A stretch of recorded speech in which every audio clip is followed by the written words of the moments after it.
So this is the sixth part in this series.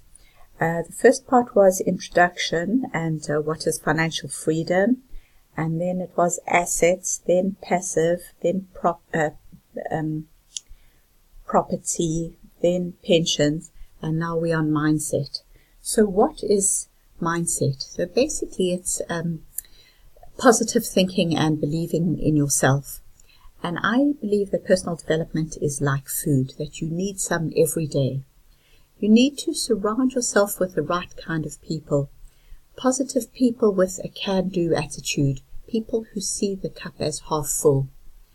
And I really believe that you need to set goals and work towards them.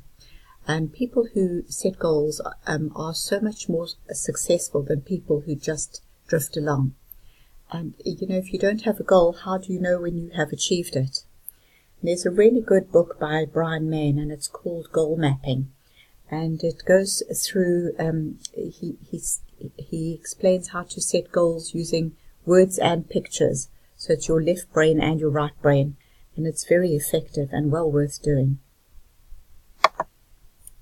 And there's a very good quote by Confucius that says, "The man who thinks he can and the man who thinks he can't are both right." And that's so true. You have to just think positively. And another good book that I would absolutely recommend is this one called The Compound Effect by Darren Hardy. And it says, "Jumpstart your income, your life, and your success." And there's a link to it on our blog as well, which is called the blog's called theprosperhub.blogspot.com, and it's also below in the comments is a link to our blog. And one really good thing in the